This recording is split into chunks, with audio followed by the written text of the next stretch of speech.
docente de la cátedra de Química Biológica para ambas carreras, para nutrición y enfermería.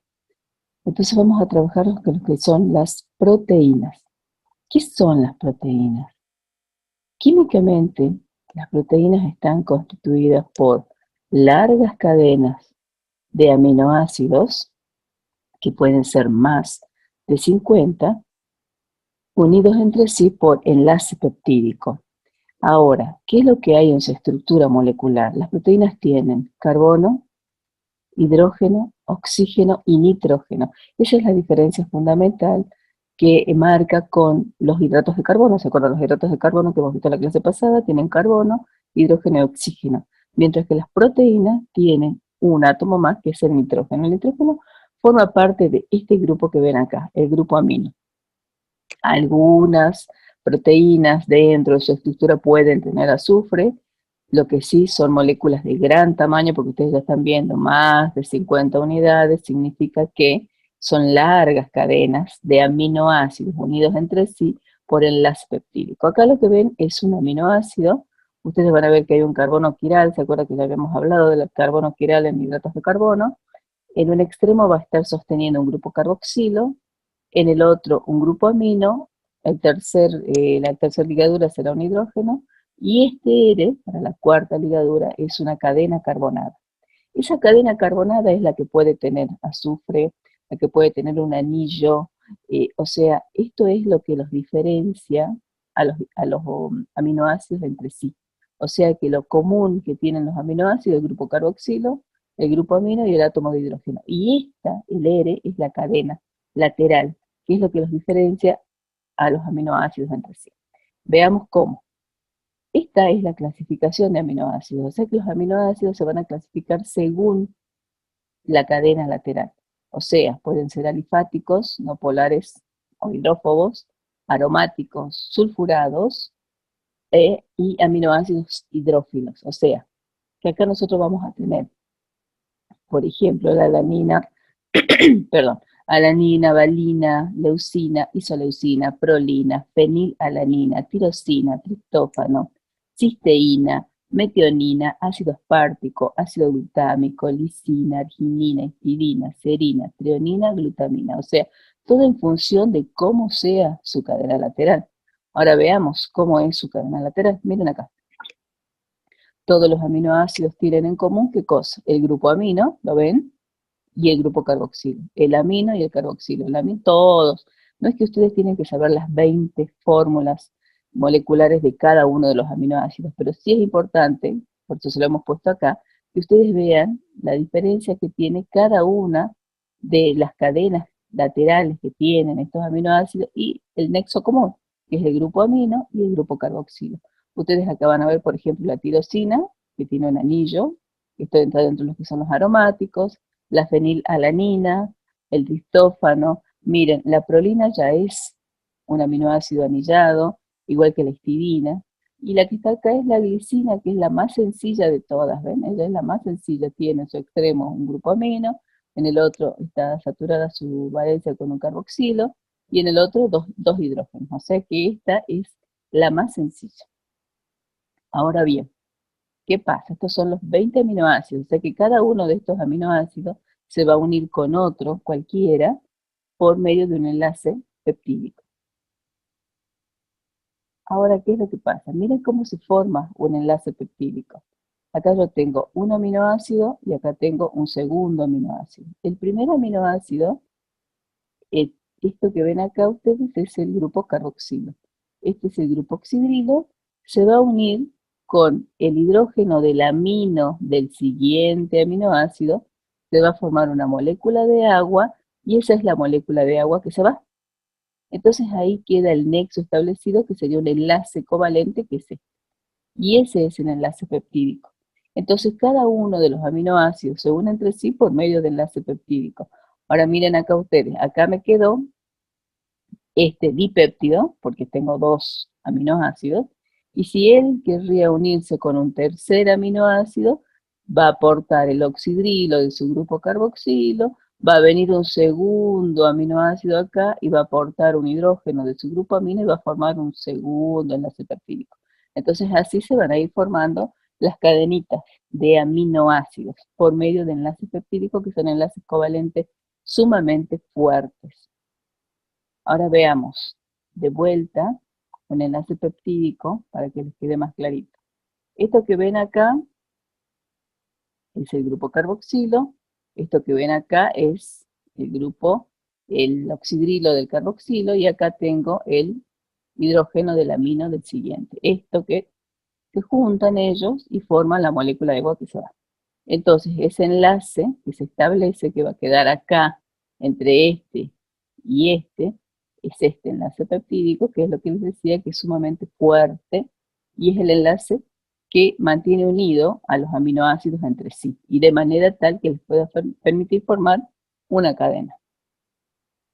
Ahora veamos, una vez que están formadas estas cadenas, ya hemos visto que pueden ser dipéptidos cuando son dos aminoácidos, tripéptido, tetrapéptido, y ahí se le dice polipéptido hasta que llegan a 50 unidades aproximadamente de aminoácidos, y a partir de ahí ya son proteínas, porque ya son grandes moléculas con alto peso molecular.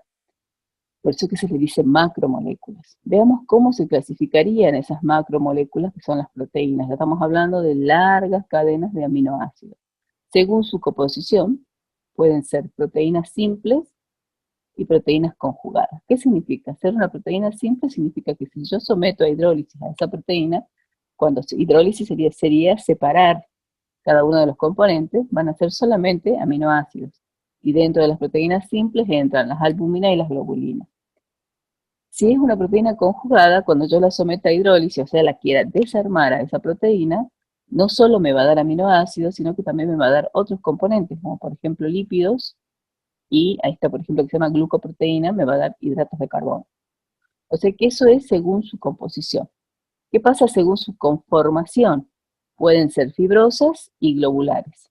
En el caso de las fibrosas, dice que se hallan constituidas por cadenas polipeptídicas ordenadas de modo paralelo a lo largo de un eje, formando fibras o láminas, que pueden ser la queratina y el fibrinógeno. Y en el caso de las globulares, también está constituida por largas cadenas polipeptídicas, pero ¿cuál es la cuestión?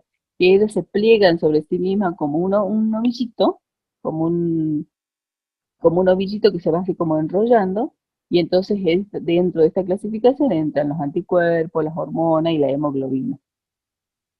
Ahora veamos cómo se clasifican según su función.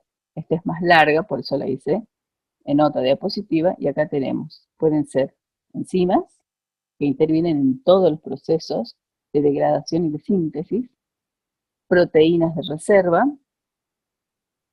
que son las proteínas que están, por ejemplo, en la ovoalbúmina, proteínas transportadoras, que, que circulan por el torrente sanguíneo, como por ejemplo la hemoglobina, proteínas contráctiles, que son las que están en el músculo, por ejemplo, las clásicas, la actina, miosina, las proteínas protectoras, son aquellas que forman parte del sistema inmune, las hormonas, las proteínas estructurales que están, por ejemplo, en los huesos o las que dan estructura a nuestro organismo, a nuestros órganos, las mucoproteínas que se encuentran formando parte de todo lo que serían nuestras secreciones mucosas.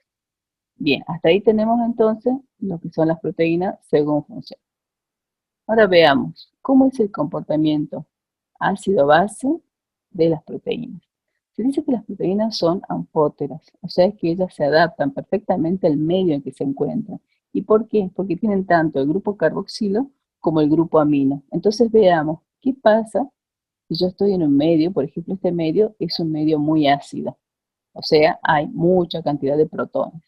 ¿Qué va a hacer? El grupo amino se comporta como una base. ¿Por qué? Porque capta los protones del medio.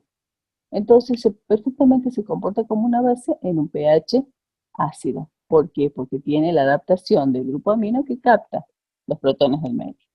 Ahora, si fuera un pH básico o alcalino, ¿qué va a pasar acá? El grupo carboxilo se va a comportar como un ácido. Entonces, ¿qué va a hacer? Va a liberar protones en un medio rico en ¿qué? En grupos funcionales oxidrilos, porque es un medio básico. Entonces, acá el carboxilo va a liberar su protón y se va a comportar como un ácido. O sea que tanto sea un pH ácido como un pH básico, siempre la proteína va a encontrar su forma de comportamiento. Y siempre se va a adaptar al medio, que es lo importante. Por eso que se dice que es un compuesto, una molécula anfótera. Se adapta perfectamente al medio en que se encuentra. Ahora veamos, ¿qué es el punto isoeléctrico? El punto isoeléctrico es un valor de pH, es un numerito que me dice que la proteína en ese punto de pH tiene sus cargas positivas y negativas equilibradas. ¿Eso qué significa? Que es como que la proteína estuviera en armonía y cuando encuentra su punto isoeléctrico, nosotros la podemos encontrar porque va a precipitar en un medio, en una solución acuosa en la cual nosotros tengamos una proteína y le busquemos el punto isoeléctrico, que es un valor de pH. Cuando encontremos ese pH en ese punto, la proteína al estar su carga neta equilibrada precipita. Entonces la logramos separar del resto.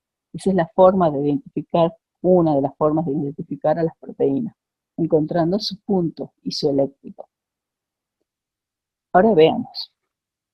Sabido esto, la clasificación de los aminoácidos, que son 20 aminoácidos y algunas veces hay otros más porque se juntan entre ellos, que estas cadenitas de aminoácidos me forman proteínas, primero péptidos y después proteínas, de acuerdo a su cantidad de aminoácidos, que de acuerdo a su cadena lateral va a ser va a ser su comportamiento, que hemos visto también las diferentes fórmulas de los aminoácidos, hemos visto la clasificación de esas proteínas una vez que son grandes estructuras, y ahora veamos lo que son las estructuras.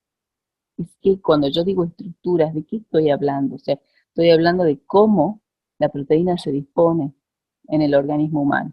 Entonces veamos, pueden haber 4 tipos de estructuras: primaria, secundaria, terciaria y cuaternaria. Y es fundamental que nosotros entendamos las estructuras, porque después nosotros con eso vamos a comprender por qué la proteína funciona así y no de otra manera. Veamos la primera estructura, que es la estructura primaria.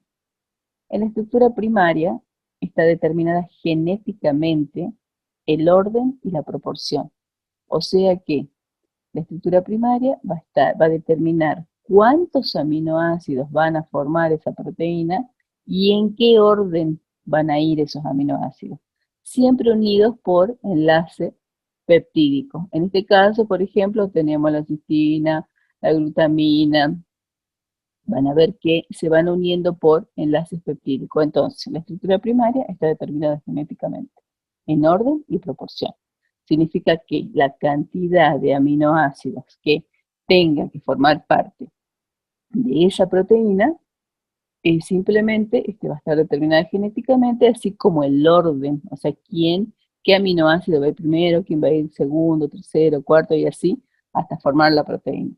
Por eso dice que esta es una secuencia bien definida. Acá van a encontrar bibliografía que habla que en un extremo va a haber un grupo amino y un grupo carboxilo, siempre, porque esa es la forma de que la proteína pueda comportarse en el medio. Veamos la estructura secundaria. Una vez que la estructura primaria ya está hecha en cadenita, va a empezar la estructura secundaria. ¿La estructura secundaria qué significa? Que la proteína se va a arrollar sobre un eje imaginario, se le llama alfa hélice, entonces se va a ir arrollando, y ¿qué va a pasar? Es como que va a ir formando un rulito. ¿Y qué va a pasar? Para que se mantenga ese rulito, ¿qué tiene que pasar? Se van a formar puentes hidrógenos entre el oxígeno de un rulito con el hidrógeno del otro, del siguiente rulito. Y así, de manera tal que todos esos puentes de hidrógeno van a mantener ese rulito armado. Y eso sería la estructura secundaria. Acá lo pueden ver, ¿ven? ¿Ven todos los puentes de hidrógeno? O sea, entre rulito y rulito va a haber un hidrogenión y un oxígeno que se van a unir por esa atracción que tiene el oxígeno, y va a hacer que se forme el puente de hidrógeno y ese rulito quede armado. Veamos qué pasa. Una vez que tengo la estructura terciaria, la estructura secundaria, va a empezar la estructura terciaria. ¿Y esto qué sería? Que la estructura secundaria va a empezar un plegamiento sobre sí misma, se va a empezar así como a enrollar, a formar un ovillito, y entonces acá también van a surgir no solo el enlace puente de hidrógeno que había en la secundaria, que es un enlace intracatenario, sino que aquí también va a haber enlaces catenarios.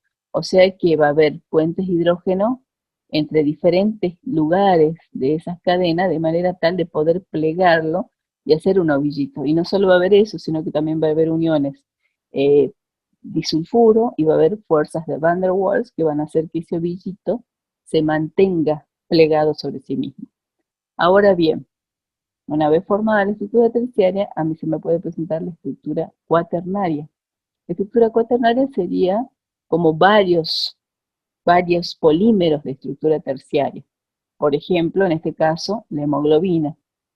Estos polímeros de estructura terciaria que forman la cuaternaria también van a estar unidos por puentes de sulfuro, puentes de hidrógeno, fuerzas de Van der Waals, que van a hacer que esos ovillitos que eran las estructuras terciarias se mantengan unidos formando una estructura cuaternaria. Ahora bien, una vez que yo vi cómo es que una proteína se forma, repasemos. Estructura primaria, que hemos dicho, determinado genéticamente, en orden y proporción, o sea, se determina quién va primero, quién va segundo, tercero, cuarto, en orden los aminoácidos, cuántos aminoácidos van a formar esa proteína, y va a haber una cadenita sencilla, simplemente formada ¿por qué? Por enlaces peptídicos. Una vez que está hecha esta cadenita sencilla, pasamos a la estructura secundaria, o sea, va a haber una alfa hélice, la proteína se va a empezar a formar ese rulito, y entonces van a aparecer los puentes hidrógeno que van a mantener ese rulito armado entre un rulito de un extremo con el extremo, por ejemplo, con el hidrógeno del rulito del siguiente que va siguiendo en esa estructura que se va desarrollando. Y a partir de que está establecida la estructura secundaria, va a empezar la terciaria. O sea que, ¿qué va a hacer esta estructura secundaria? Se va a ir plegando sobre sí misma y va a formar no solo los puentes hidrógenos que serían uniones intracatenarias, sino que también va a haber uniones, puentes intercatenarios, o sea, fuera de cadena, de manera tal de que este plegamiento se mantenga. Entonces va a haber puentes hidrógenos intercatenarios, va a haber qué cosa, uniones disulfuro, fuerzas de Van der Waals, que van a hacer que esta conformación de la proteína se mantenga. Ahora, cuando hablo de cuaternaria, ¿yo qué voy a decir? Que son varias estructuras terciarias, o sea, polímeros de estructuras terciarias que se juntan por diversas fuerzas, que ya recién las mencioné, puentes de hidrógeno, fuerzas de Van der Waals, uniones disulfuro u otras, y de manera que hay una asociación y permiten que estas estructuras terciarias se junten y formen esta estructura cuaternaria. Eso sería estructura de proteínas. Ahora bien, ¿qué pasa cuando yo tenga que desarmar esas estructuras? Eso se llama desnaturalización de proteínas. Entonces miren acá, ¿qué es la desnaturalización de proteínas? Dice que se define como un cambio de las propiedades físico, químicas y biológicas caracterizada por el desplegamiento de la molécula con ruptura de los enlaces puente hidrógenos, manteniendo los enlaces peptídicos. O sea que es como que yo voy desarmando de la estructura cuaternaria, desarmo la terciaria, desarmo la secundaria. O sea, ¿qué es lo que pasa? Voy desarmando los enlaces puente hidrógeno.